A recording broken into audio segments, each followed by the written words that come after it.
Hi guys, I hope everyone is still keeping well. Today is the second study in the developmental area, so we're looking at Chaney's study. We're mixing it up a little bit. We are only going to do 2 sessions on the next 2 studies. Okay, so lesson 1 will be background in the study. The second lesson will be evaluation, exam questions, that kind of stuff. Okay, because I don't want you getting bored at home by not having enough to do. So, background to Katie is all about medical advice and something called operant conditioning. So, the first thing we need to know is something called operant conditioning. Those of you who've done criminology, we touched on this. Okay, it's linked to behaviourism, which we touched on in Bandura. So this is all about learning behaviour. Okay, so basically what happens after you do something, do you get rewarded or punished, and that affects the likelihood of that behaviour happening again. And we're gonna, when we do behaviourism, we'll go through this loads. But you kind of need just an understanding at the moment, and there's going to be a few videos to watch, but the most important thing is something called positive reinforcement, and this is when people get rewarded for a behaviour, and that increases the likelihood of a behaviour being repeated. So sticker charts, merit marks, well done's, here's £100 for doing your work on time, that type of thing. This is obviously how we train animals. It's probably the most widely used kind of technique, operant conditioning. To kind of see it in kind of some fun, on YouTube, search Big Bang Theory operant conditioning, and you'll see the guys using it there. So watch that first of all, and then click on. So this is the serious part of operant conditioning. So again, YouTube search operant conditioning psychology, and you'll see this. It's a bit dry, but you'll get it. It's really, really, really good. Okay, and understanding operant conditioning can change your life. You can make people do anything you want, trust me. When we go through this, I'll tell you all the things that my kids get operantly conditioned for and stuff, to see how it works. So hopefully you've understood how we learn, and so the next kind of thing is, why do people not stick to medical advice? And there are 2 things. You can either intentionally not listen to it, okay, or unintentionally. So reasons why people just ignore the advice is that they decide just, no, I'm not following doctor's advice. What do they know? Or they don't know anything, do they? They might believe that it won't work, so there's no point. It might be against their ethics, and also the side effects of some medicines can be quite bad. I'll tell you a funny story about that when I see you. And then, as I said, you've got the unintentional.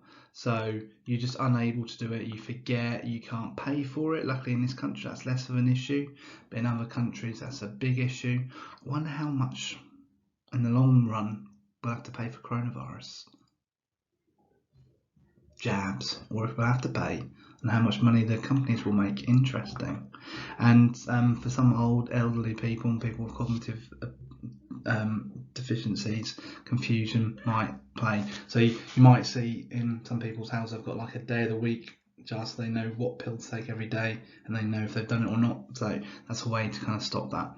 So we know lots of people do not stick to their medical advice they've been given. I don't know, I'm thinking about when I've had sports injuries, and you can say, oh well, you got to do this exercise 5 times a day for 10 minutes, and you can like do it 3 times a day for like 7 minutes, and then you get less and less and less and less and less. So it's that type of stuff. The medical bit we're looking at here is asthma. You probably know what asthma is, okay, but if you don't, it's when you breathe. People with asthma, if they get irritation, their kind of pathways get smaller, so it makes it harder to breathe, okay, and wheeze. Okay, and there's obviously people who can have it quite severely, and people that's just a kind of a little bit. So we're going to basically look at, this study is going to look at why young kids do not do their asthma inhalers if they need to. So why do you think kids might not do them? Okay, has any of you ever taken an asthma inhaler before? Have you ever tasted it? It's horrible. Okay, so these are some of the things I thought of. Also requires a bit of coordination, pressing and sucking at the same time. Kids are forgetful, they can't remember anything if my kids are anything to go by. Okay, new things can be scary. Okay, so there's lots of reasons. So Chaney and their colleagues developed the Funhailer. You should have seen a video on this already. Okay, and the idea is that the kids get rewarded by the noise and the toy if they deliver their medicine correctly. Okay, so the more you know about the Funhailer, the better. So the study to show that it works. So they wanted to show that positive reinforcement can improve compliance, so taking the medicine in young kids with asthma compared to normal inhalers. They had 32 kids, 22 males, 10 females, young, average age of 3, and they were Australian. Okay, they were random sampled from kids with asthma from asthma clinics in quite a large area of Australia. Okay, so the idea is we're going to compare the normal inhalers with this new Funhailer and see what the difference is. Okay, so it's a field experiment. Why? It's because you take asthma inhalers in your house every day. Okay, so the two, as I said, we've got the normal devices and the Funhailer, they're the IVs, and then the DV is going to look at how well they've taken it. This is measured through parental responses to a self-report questionnaire and some phone calls, so straight away you can probably see an issue with the data collected, but how the hell are you going to do it otherwise without lots of technology, which costs lots of money? I don't know. So first of all, they had to show that the inhaler worked, this Funhailer worked, so they had to check that it gave the same amount of medicine. They found that it did, so they were kind of happy for this to continue. Okay, so the participants and the parents were contacted at home and interviewed about their existing asthma inhaler usage, and they were then given the Funhailer for 2 weeks to use, and were told they would be phoned up on an ad hoc basis, so whenever, and to take snapshots of what they'd done the previous day. They matched the questionnaires with the different types of inhaler. Okay, so they used the kind of normal one and then the Funhailer. Okay, to see the differences. Okay, and the parents were interviewed and completed matched questionnaires. So this is self-report data. Okay, and like I say, they did randomly phone them as well to see if they'd taken it the day before. I asked you to make sure you know everything about the Funhailer. This is the key slide.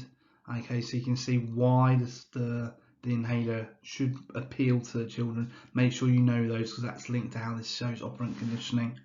Okay, so the results, you will see that the Funhailer was taken loads more than the kind of original spacer inhalers. Okay, so previous day we're up from 59% to 81%. If they took their 4 cycles every day, from half to 80%, and did it actually work, 10% to 73%. I've done this in a table, so I think what's in the booklet is quite complicated, so it might be worth copying this directly for your sanity in the results. Okay, so it did in compliance, but also other things the parents kind of said was that the behavioural stuff was different. The kids didn't scream as much. They were willing to kind of give it a go. They were willing to actually try and take in the deep breath properly. And so these behaviours kind of suggested that the kids liked doing it a lot more than normal. So again, kind of more evidence to suggest that it works.